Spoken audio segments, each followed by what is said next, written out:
Hello everyone. Thank you so much for joining this session at South by Southwest here at Nature and Climate House. This is a really fascinating topic and I'm really excited to get into it with our panel. This is Redesign for Reuse, Creating the Unthrowaway World. This is going to be a discussion about what is ultimately a design challenge. How do we create a system and a symbol that inspires and accelerates the shift away from single-use packaging to reuse for a more sustainable future? We've got a wonderful panel here joining us up today, so I'll introduce them one by one, and I'd love you to give them a warm round of applause. So starting off with Mark Wilson. Mark is the Global Design Editor at Fast Company, a leading authority on the intersection of design and business. Mark has flown a jetpack, he's crashed a startup, and been inside the design labs of some of the most impactful companies around the world, including Google, Microsoft, Starbucks, and Nike. Mark, welcome. Next up, we have Tony McGurk. Tony is a veteran technology innovator and founder of Reuniverse, a pioneering platform transforming the reuse and recycling landscape. With over 40 years of experience at the forefront of technological change, from mainframes and the birth of the internet to the rise of mobile, blockchain, and AI, Tony has consistently driven forward disruptive solutions, and that's no different with Reuniverse, his latest venture. He's applying that same vision to the global waste crisis by fusing digital intelligence with circular economy principles, and has built an infrastructure that's not only scalable and efficient, but also delivers environmental and economic impact. Tony, thank you for joining us. And last but not least, we have Amy Larkin. Amy was a GRIS 2024 climate leader, and in 2019, she founded PR3, the Global Alliance to Advance Reuse. Previously, as Greenpeace Solutions Director, Amy led a radical collaboration with the consumer goods industry to fully eliminate HFCs from global refrigeration, contributing to a 0.5 degree reduction in global warming. She also served as Vice Chair of the World Economic Forum's Global Agenda Council on Climate Change, and we're delighted to have her. Amy, thank you for joining. Amy, I'd love you to, if you don't mind, start us off with some opening remarks. Hi, everybody. So this cup came from oil. Throw it down. Throw it down. And even if it's recycled, which is unlikely, it's going to need more oil for the next time round, remanufacturing a whole set of pipelines, and potentially shipping around the world. This reusable cup is manufactured once, thank you, Tony, used dozens or hundreds of times, and then needs local washing and delivery. That sounds a little better than oil, pipelines, shipping. Throwaway single use is the blob that has consumed the global economy, and it is a destroyer of our world, land, sea, and air. We're going to talk about today how we got here and how to get out of here. And we have a little movie.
much. Wait.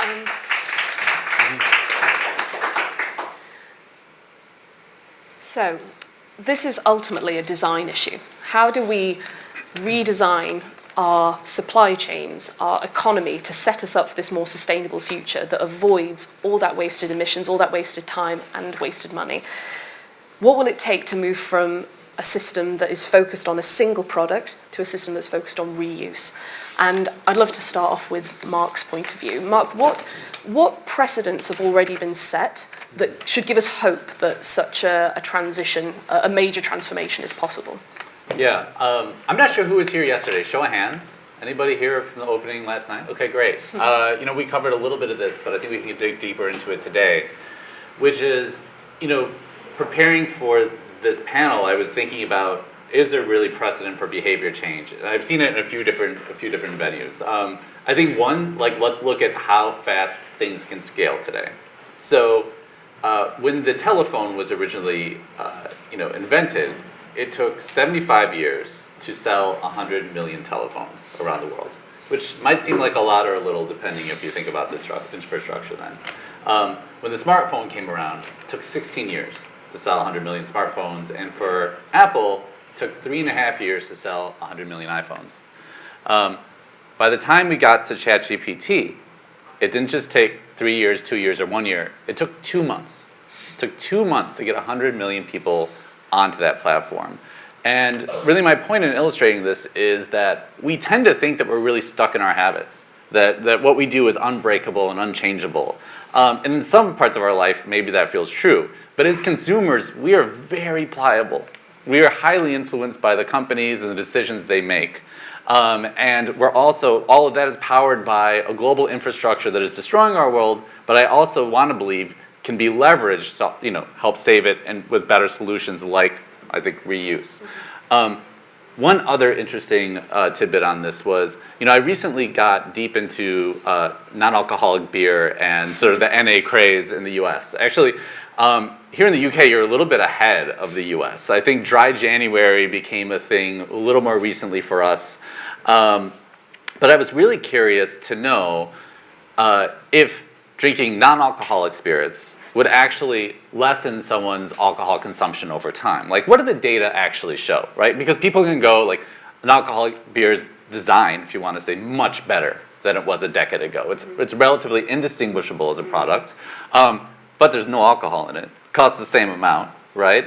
And, my question was, if I swap out that beer for dry January, do I keep the habit? And so in February, do I come back to alcohol? Because I would just kept drinking beer the whole time, and it was a really easy transition. So I talked to every expert I could find in the space. And I heard a lot of concern about my thesis. A lot of people say, it's early. We don't know. There were a lot of people saying, look, I treat people who drink 12 beers a day. And if I can get them to 6, that's considered success now. Yeah. That's how we view this. Maybe I can get them to 3, and maybe I can get them to less. I found one study that was very large, 65,000 roughly people. It happened here, looking at, I think, 2 years of data of people who started buying non-alcoholic beer. And it was a very small overall percentage, but the people who did replaced about 20% of the alcohol they drank with NA beer. That happened in month 1. Wow. Happened in month 6. It happened up to 2 years later. Wow. They still had a 20%-ish reduction across those households. It hasn't been duplicated, so that's my little precedent there. But I was really interesting. I'm wondering what are the parallels? What could the reuse challenge learn from, say, ChatGPT adoption rates from non-alcoholic? What have they done to increase that, to accelerate that adoption? Is it make it easy? What's the lesson? It's many things. I think if you look at non-alcoholic beer, for instance, or spirits, though, they're hitting on every possible sort of lever we have right now. The product is great. Undeniably, blindfolded, you wouldn't know. The marketing is there. Yeah. The companies are, this is really key, and I think key to this panel, making a lot of money selling it. I got a message for my dry January from my local liquor store that was like, hey, come on in. We got you covered. You don't have to stop coming. And So you have basically profitability, marketing, and products. I'm sure there's some other components, but like those are all firing on all cylinders. And then you have the cultural component, right? And I think that a lot of people feel guilty about how they treat their own bodies with the amount of alcohol they consume. So there's sort of a natural segue there with the product. I think there are probably close parallels with the way we treat the environment. Brilliant. So this kind of making it popular, beautiful, easy for people, profitable. What, Tony, I'd love to come to you. What do you see as the similarities between the kind of, I guess, the transformative business models that that Mark's spoken to? What do you see as the parallels between that and reuse, perhaps from some of the previous technological waves that you've seen? So just like Apple didn't invent the phone, I didn't invent the coffee cup. Okay, but like Apple, I can digitize that cup, and once I've done that, I can watch the journey it goes on, and using that journey, I can help influence people. Would you mind just explaining for anyone who isn't familiar with Reuniverse and your product? I don't know if anyone's been to the Eden Project or Blenheim Palace, or like, could you just speak to a little bit about the system behind Reuniverse? Okay, the system behind Reuniverse runs in two modes. Either you pay a deposit when you buy your coffee and you pay for the cup, Yeah. or we take a card hold on that cup. And the cup itself has a QR code on it, which allows you as a consumer to interface and get lots of information, but it also has an RFID chip hidden inside, Yeah. and we use that to track the cup. So when you have finished your coffee and you've gone for your stroll around the lovely gardens, you come back to an automated return point, you drop your cup into the return point, tap your payment card, any payment card, doesn't have to be the one you paid with, and you receive your deposit back. And you receive it back within 3 seconds. And the reason we've worked hard on that is because we live in a fast-moving consumer society, and if you had to wait 3 days to get your deposit back, you would be very angry users. But we can get it back to you in 3 seconds. I love that. I love that. I saw this.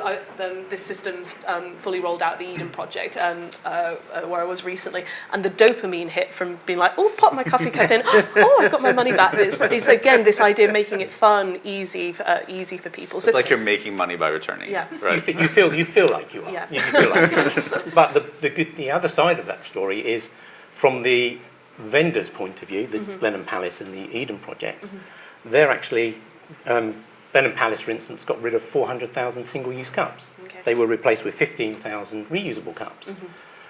They saved 30 tonnes of CO2. Okay?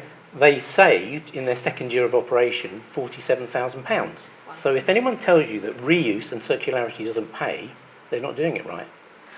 what are the so this all sounds great, right? It's good for the planet. It's making money. It's fun. Dopamine hit. Why is this not everywhere now? What are the barriers that you've encountered when speaking to brands, businesses, organisations? Like, what are the barriers to that being rolled out more widely? There are lots of different barriers. So you talk to a big brand and it says, well, actually, I want my cup to be white with my name on it. And you talk to this brand and they say, I want it to be green with my name or red with my name. If we can go standardise on a standard design, everybody will be able to use that cup and it can come back to anywhere. What's stopping reuse from growing at the moment is there just simply isn't enough places to take them back to. It's great in a closed environment. I mean, we're shipping out into open environments later this year.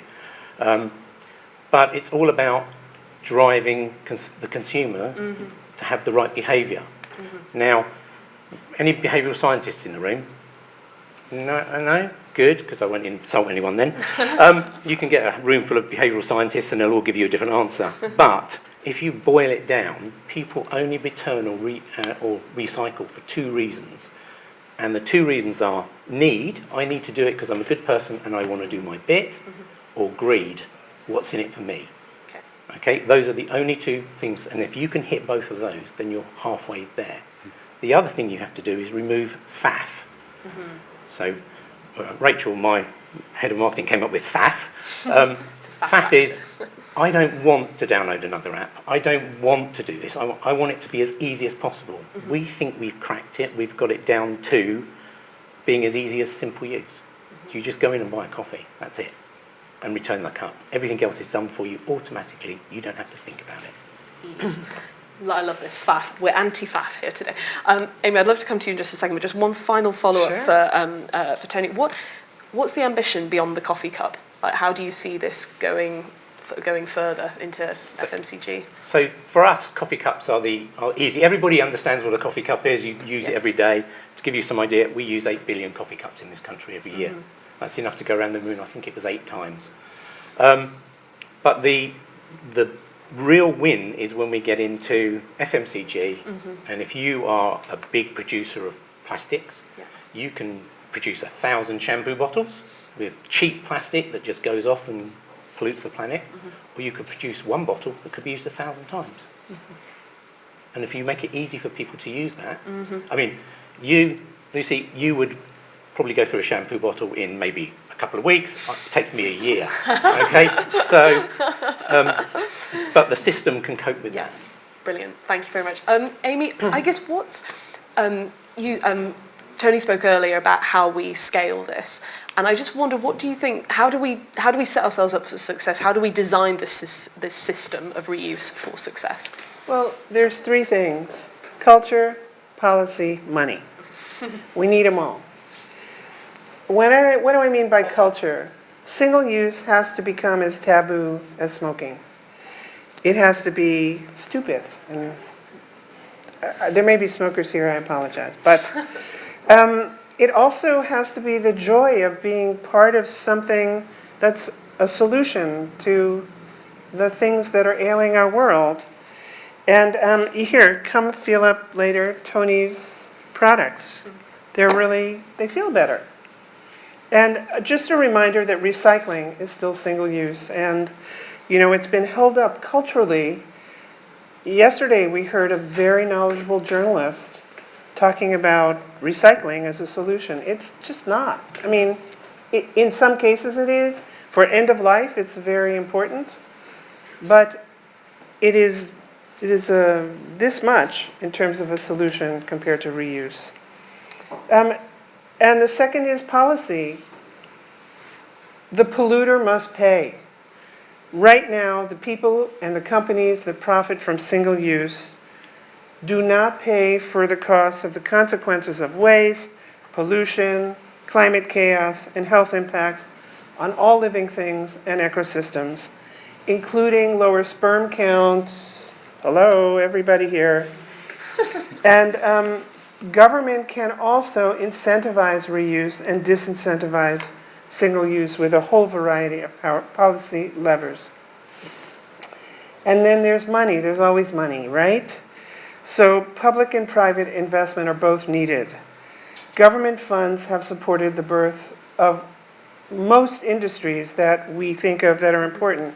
Planes, trains, highways, internet, microchips, solar, you name it. And governments also directly pay for those consequences I just mentioned, plus the waste and trash and the health costs from single use. For private money, reuse businesses are good old-fashioned enterprises. They're not unicorns that are going to deliver billion-dollar returns. The savings for moving to reuse to government, families, the planet, climate impacts are bazillions of dollars, not billions, bazillions of dollars. But the investors will just make a good return.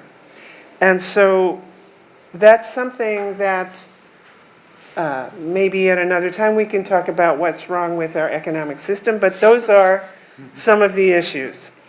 So it's hard to raise money for many reuse entrepreneurs because they're not unicorn investments. Money is needed for wash hubs and transportation and collection points. So anyone here with funding sources, please see me later. So I think we know culture, money, policy drives the world. Maybe love too. South by Southwest is featuring leaders from all these sectors. And when we collude, collide, and conspire together, we can disrupt the single-use economy and create a reuse economy that we can then love. So join us in colluding. Brilliant. Okay, thanks. Thank you, Amy. So I just love the emasculization of the single-use cup. Like in this era of hyper-masculinity, right, where we're like testosterone's destroying the world again. Like what a campaign. So when you were talking about sperm counts, what's really interesting is I work in sort of like a little hub in Oxford. And one of the companies that I know in Oxford is a company that's called Jack in the Box. I'll leave it there. But they are actually here at South by Southwest, and they will explain everything. You are bad. Question for all of you, actually. I guess what's the tipping point that's going to get reuse to become the norm? Like why haven't we reached this point yet as a culture? Like we all, again, that logic of we know it's the right thing to do to use reusable bottles, cups, to restocking stations. We know that that's right, but why haven't we reached this point as a culture? Maybe? I'd love to jump in on this. Yeah, sure. Yeah, I mean, I'm going to plug Crystal, CEO of Upstream here, who gave me some data going into this. I think ultimately we can't expect companies to be good. I think that illusion has been shattered, especially in the US in the past year. So we have to remove that from the equation and I think go back to the balance sheet. As Amy said, this isn't 1,000 times payout. Like you're not going to have your unicorn come like washing cups, right? And then like returning them to the vending machines. That's not going to happen. But we do have some proof points where if you bring reuse into a closed system, a really big closed system, it can make a lot of money or save a lot of money. And that is like right now, stadiums.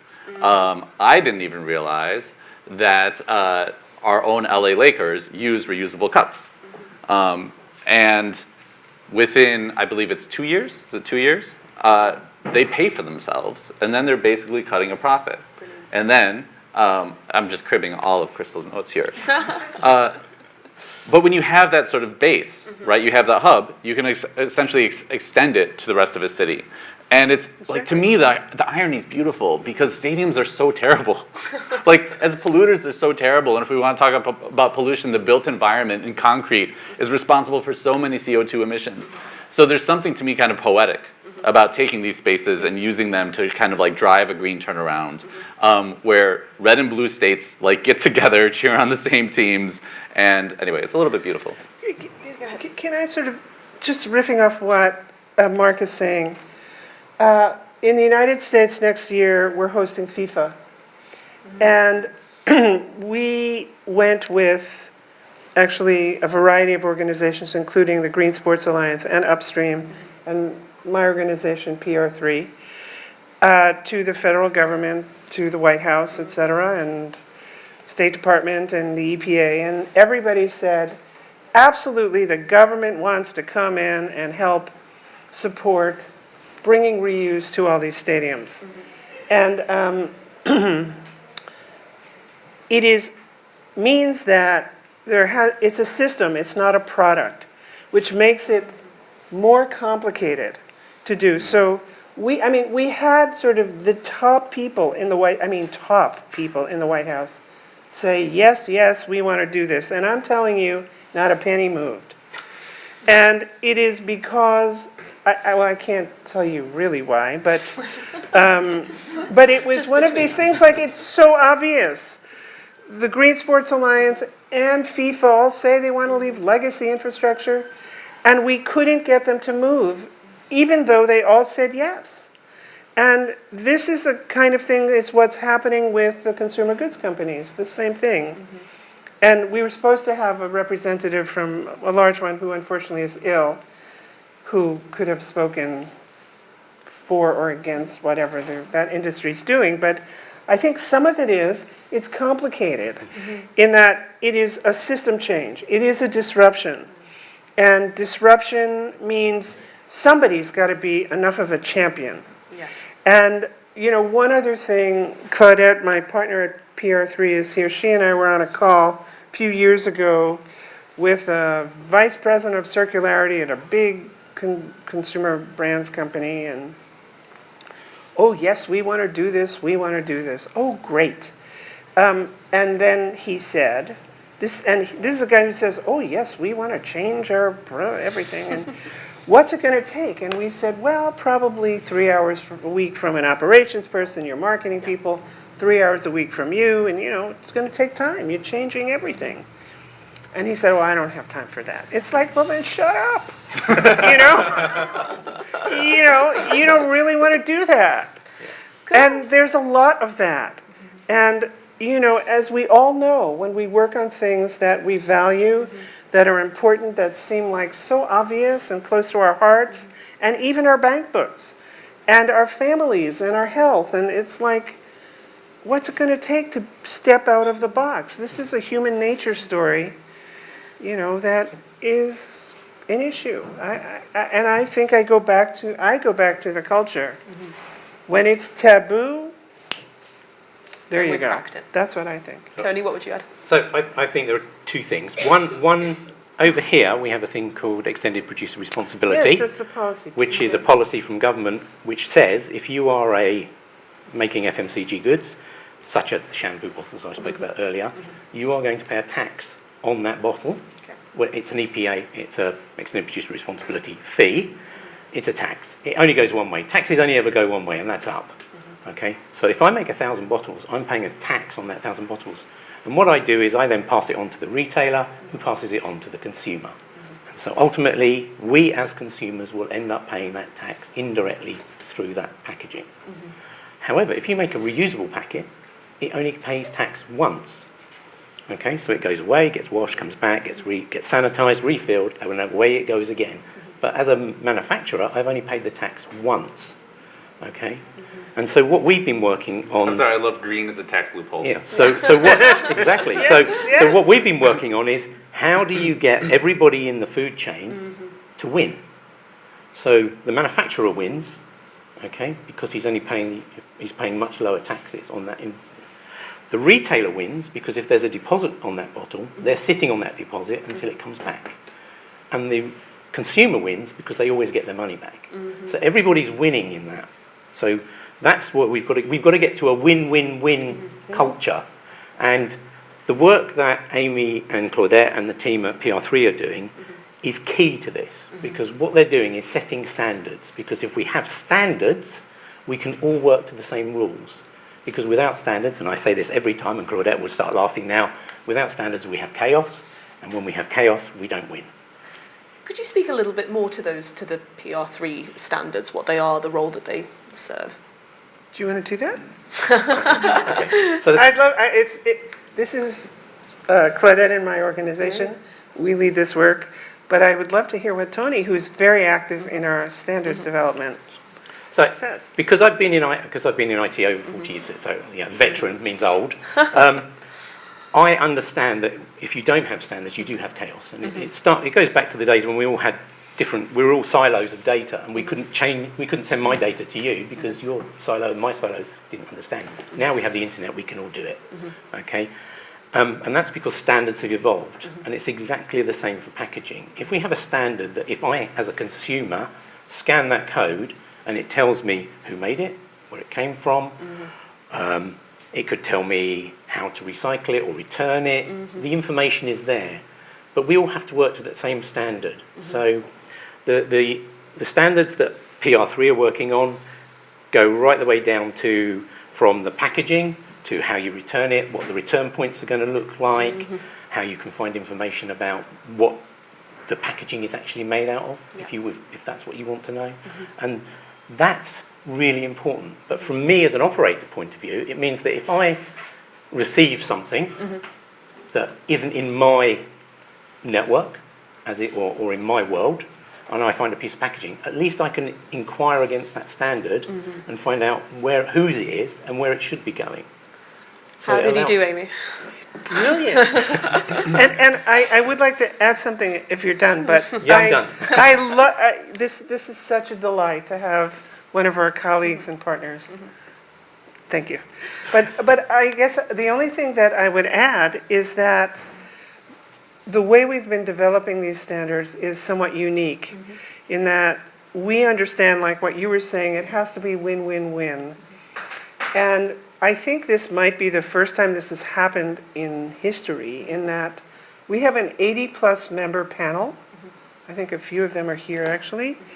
And it is made up of multinationals, plastic producers, small reuse enterprises, scientists, environmental justice activists, nations, cities. Brilliant. It's 80 plus people who really disagree on a million things.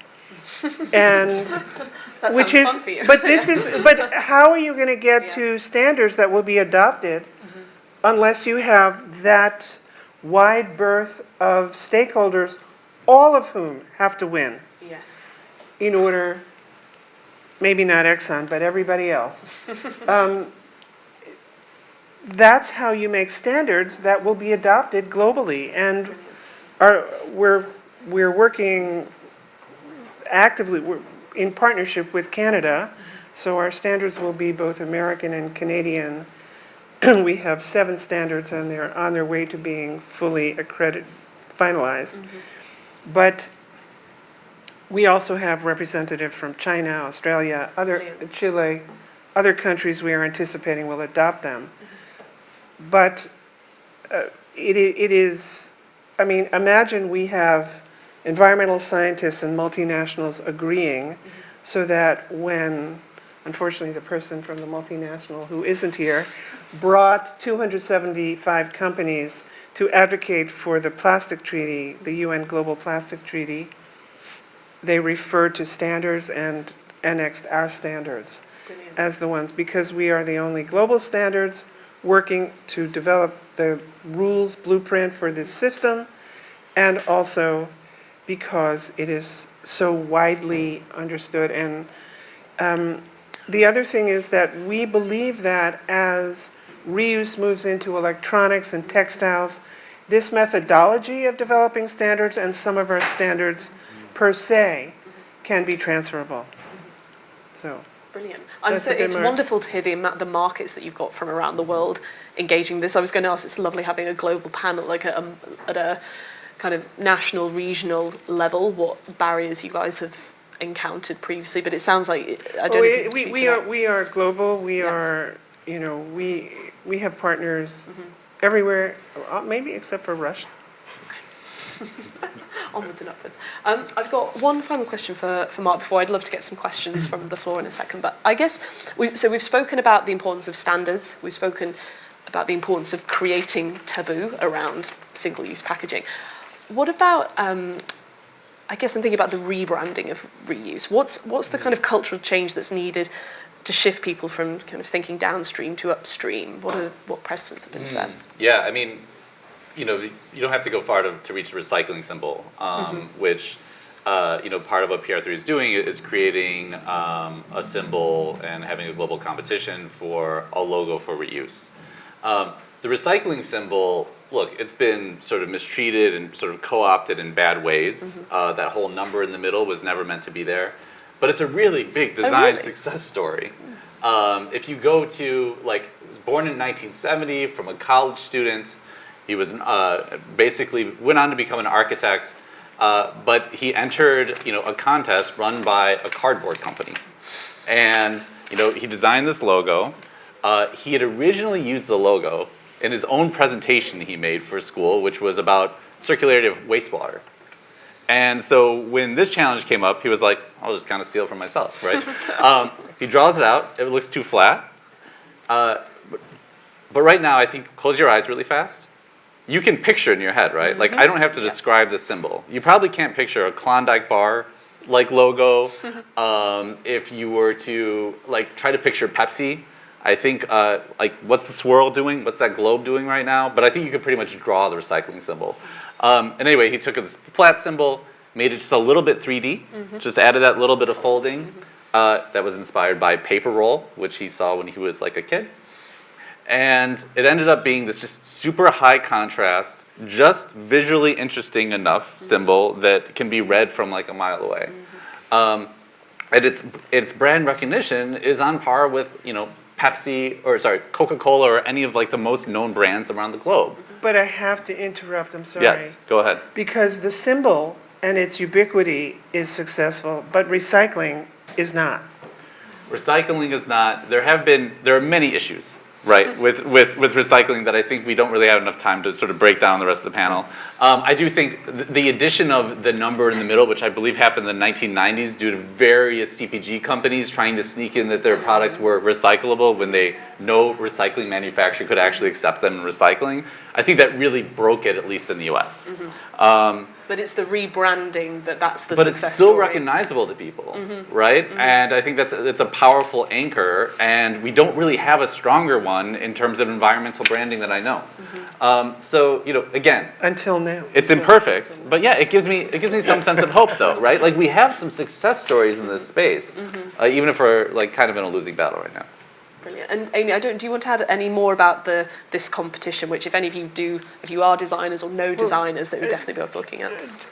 Do we want to do that now and show the film? Yeah, shall we? Okay, so just as part of our standards, we mentioned we have 7 standards. One of them is marking and labeling. And in that, we are seeking an icon for the future economy that will be reuse. And Mark is actually one of the jurors, and Cressida Bauer is somewhere here. She's another juror. It is a global initiative, a rock star group of jurors like Mark and Cressida, and I think we should show the film and then ask questions. Sure. Because the film's fairly self-explanatory.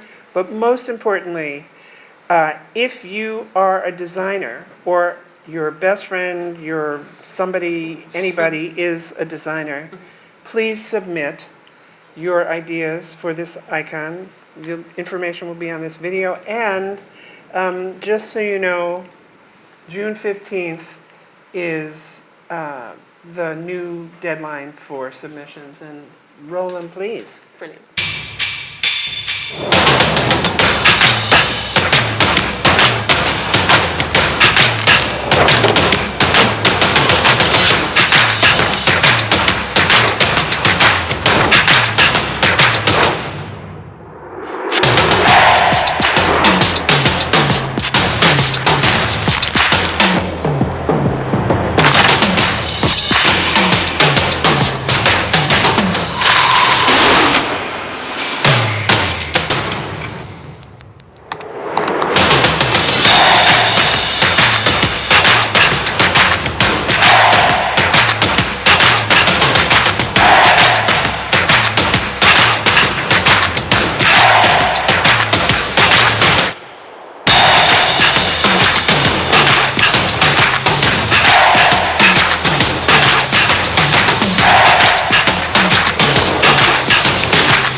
So yes, if you are a designer, if you know any designers, please do let them know. The deadline is June 15th, and it's a chance to have truly global impact. So Rebrandreuse.org.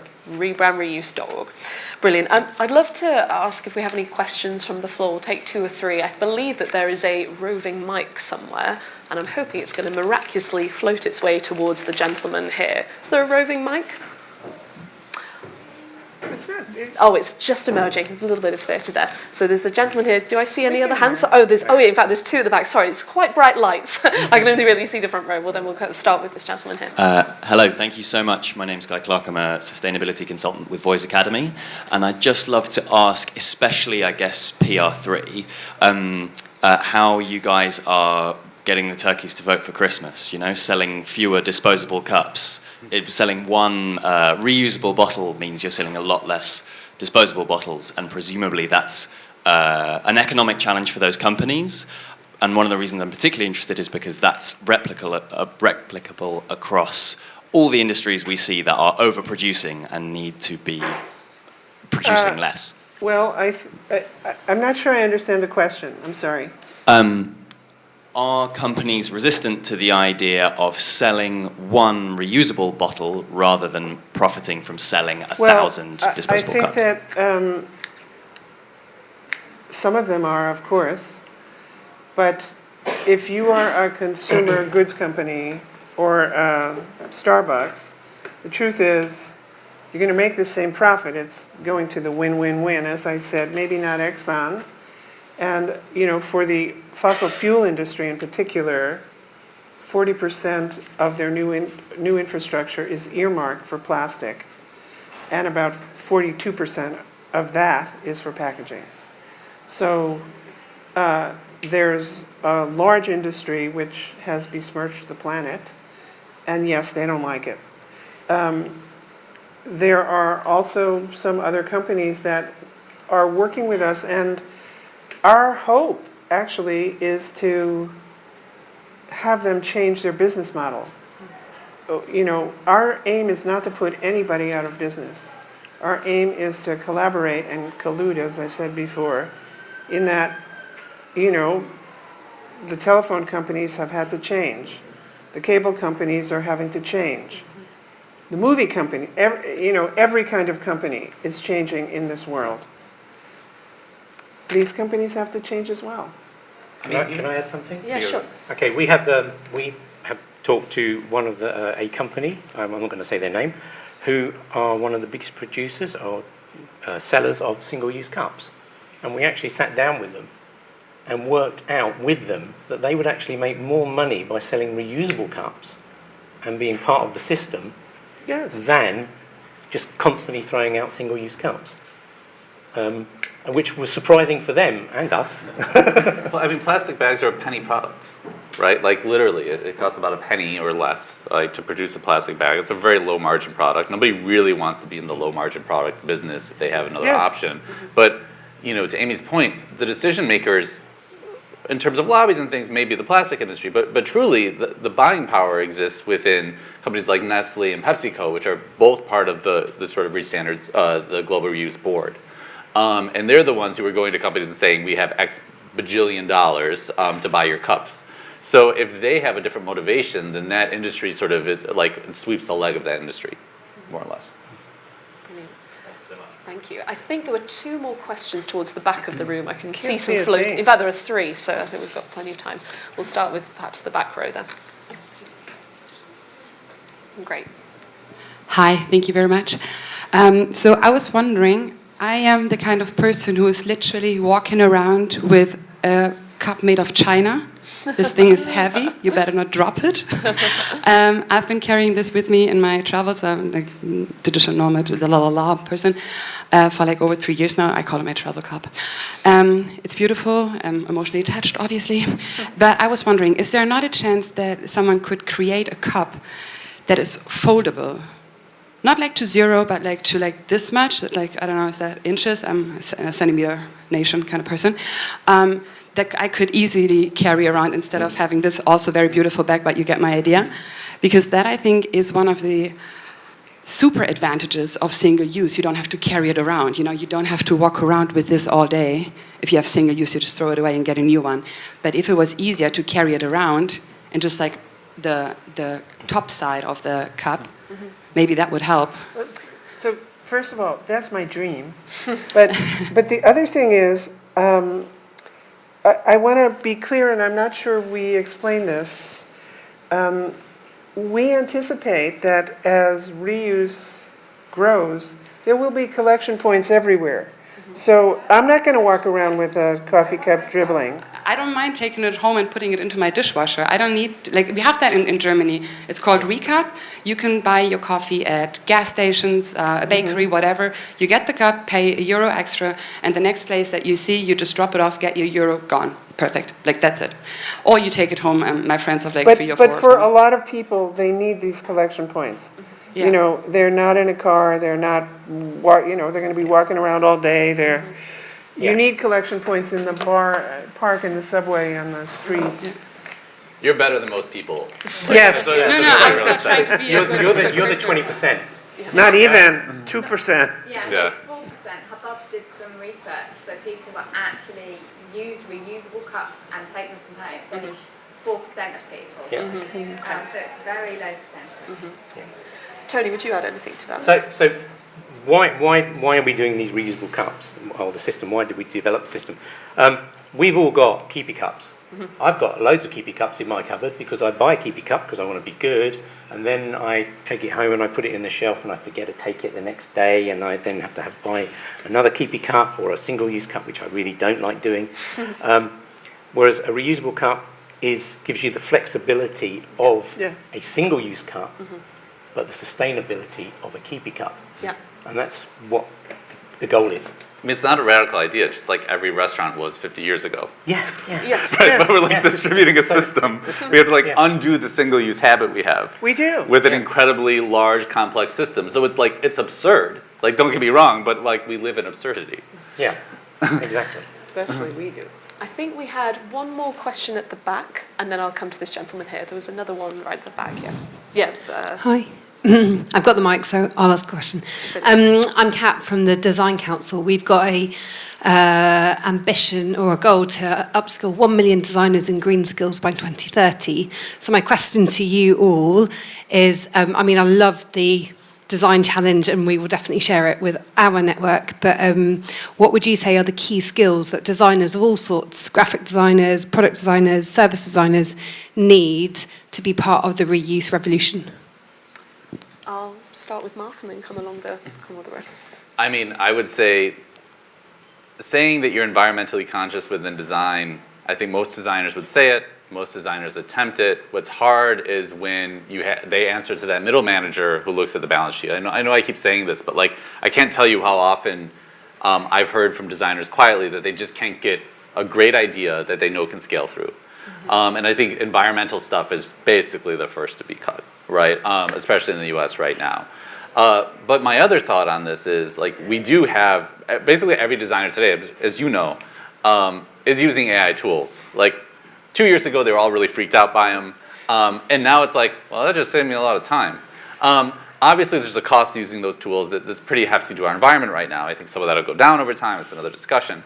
But I do think that if we can codify standards and codify the best environmental practices into these tools, they can do a lot to help designers who are not just who are spinning up designs and design concepts to actually infuse them with logic that will make them sort of, more sustainable longer term. And I think reuse is a really good example of that. Having standards of polypropylene and things like that are a really good use of that. Like accessibility standards being widespread. Yeah, actually, same idea. Really good parallel. Exactly. Brilliant, thank you. Tony, how about you? I'm not a designer, I'm an IT person, but I can see that this paper cup, if you put a really hot cup of coffee in that, it's going to burn my fingers. Okay. Whereas the guy who designed this reusable cup, he made sure that there were vents on the slide to let the heat dissipate. Yeah. And so I would say, if you're a designer, walk the walk, talk the talk, live it, because it's not just cups, it's every kind of container. So you need to understand what you need to deliver. Brilliant, thank you. What about you, Amy? I don't know. Fair enough. Thank you very much. That was really interesting. I'll come to you. I've got one more person at the back, and then I'll come a bit further down the front. We've got the gentleman here, and then you on the front row. Go ahead. Hey guys, thank you very much. My name's Angus. I live in Brighton. I'm interested in how this conversation's landing in with supermarkets. So we've talked a lot about keep cup culture today, but I live in Brighton and I see lots of lovely small independent refill stores. There's a brilliant pop-up farm shop that gets produce locally that has only 10% of what the packaging would be from supermarkets. Supermarkets seem to only exist based on single-use packaging. How do we address that model? And have you guys got any learnings to share? Yes, that's a great question. And there are now in France, for example, where there is regulation, probably the most forward regulation in the world on for reusable packaging. Carrefour has been experimenting with reusable packaging, whole parts of the stores, and is expanding it. There are, in Canada, there are several demonstration projects with several supermarkets collaborating with several brands. I have to tell you, some of this work is what I would call tokenism, and some of it is serious. And, but there is very, very, very slow momentum that's building. And, you know, in a year, I hope to say that it's going like this.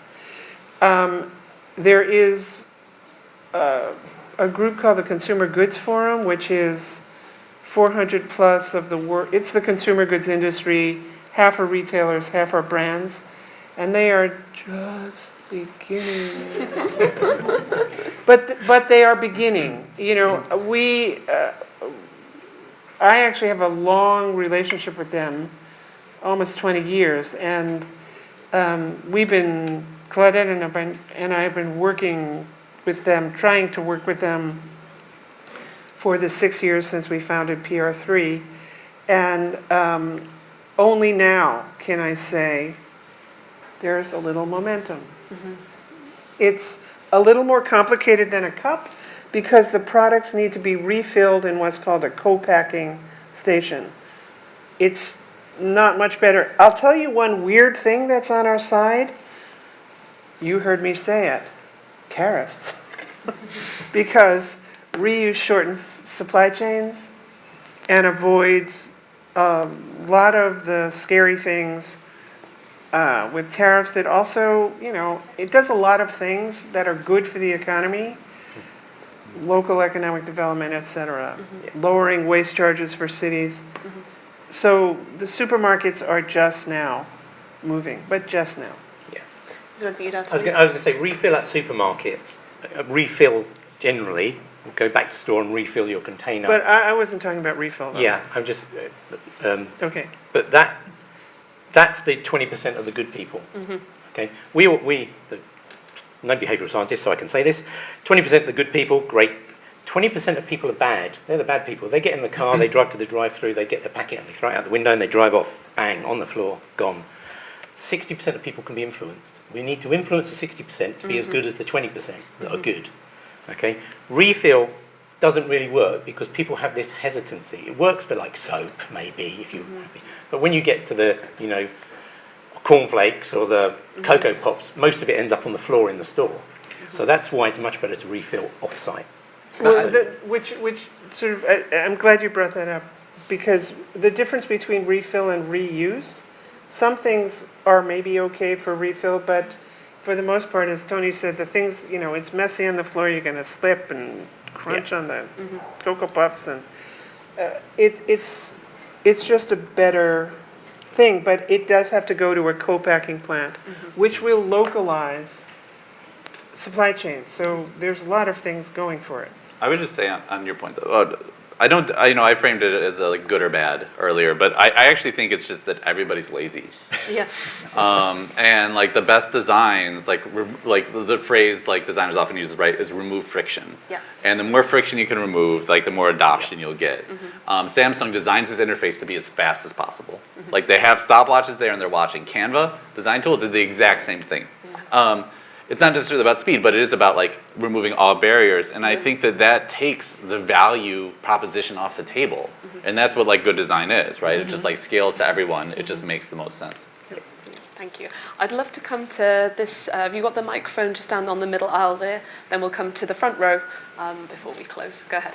Just quickly, are you able to say something about the material science behind the reuse agenda, just to make sure that, you know, to give maybe a simple example of the question of moving from plastic bag to a tote bag, and then you look at how much the cotton, you know, used resources and so on. So just the thinking behind the standardization, codifying, to make sure that everything reused is because you make something that's not as easily biodegradable, it's not as easily so on. Could you just talk about that? Thanks. Yes, and in fact, in our standards, and Claudette is here, she'll correct me, I hope, if I'm wrong, but in our standards, we have there's been a huge discussion about the materials. What is acceptable, what is not acceptable, a set of chemicals that cannot be added into materials, certain kinds of plastic that cannot be used. And so built into the standards, and there, I cannot tell you, how long did it take? A year and a half to come to agreement. And this included, people in operations from the multinationals, environmental justice advocates, scientists around the world, food packaging specialists, to come to this list that is agreed upon as the best possible choice now if plastic is the material used. It's understood and hoped for that, of course, as reuse grows, plastic will diminish as the material of choice. If we were to move now to a reuse system that included stainless steel, the amount of mining that would be needed to do that would be insane and would destroy the Congo and the Amazon River. So plastic has its place at this moment. Of course, all of us wish for a future where there isn't plastic in most of our packaging. That time isn't now. So the second best is the work that the PR3 panel has done across the board so that the materials are guided by a set of standards that are best possible at the moment. Can I ask a follow-up quick on that? I know it's short time, but I was interested that how close away from plastic I thought we might have got past plastic into new materials, battery-based or whatever. The comparison between, if you're going to put food sources, kelp or mushrooms or beets or you name it as a material, I don't know. Claudette, has there been comparisons of the impact? No, not yet, but it's really clear. You do not want to move to a source that is still single use, or that is, just because it's biodegradable certainly doesn't mean it's better or lower impact at all, because it may never get biodegraded. I'd love to come to one more question before we go to closing remarks, and I think we've got some on the front row. If we could just, the mic is just floating, and then we'll come to final call to actions. I think it's really important to re-emphasize that reuse is not a product or a material, but it is a system. Mm-hmm.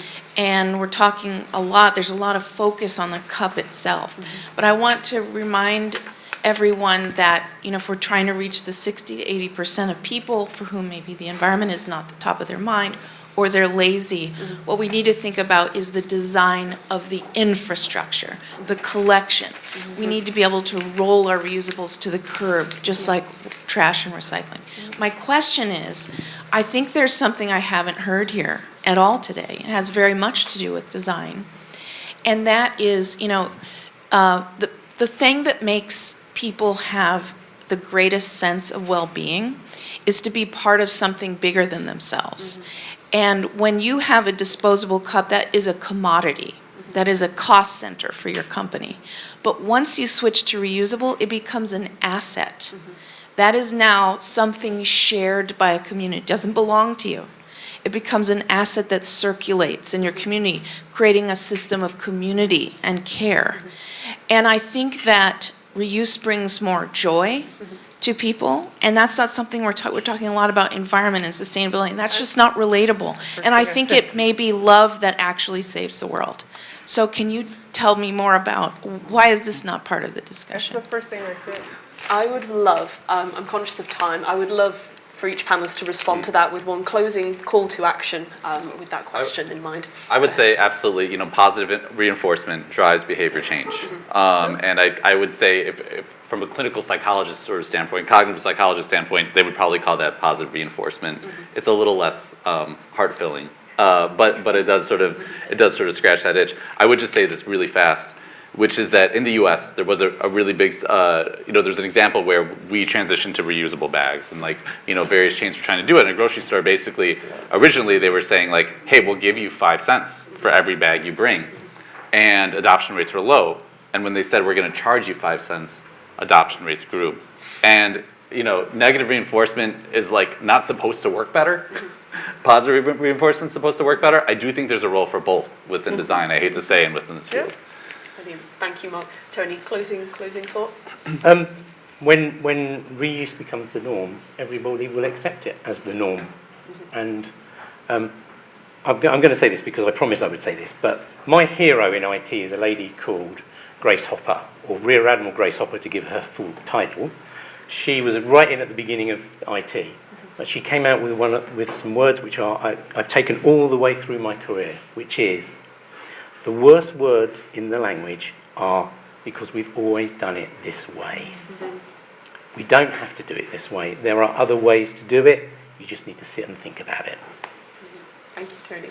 Amy, bring us home. I would just say yes on the joy, 100%. I think it's central to everything we do, especially in a world that's pretty troubled.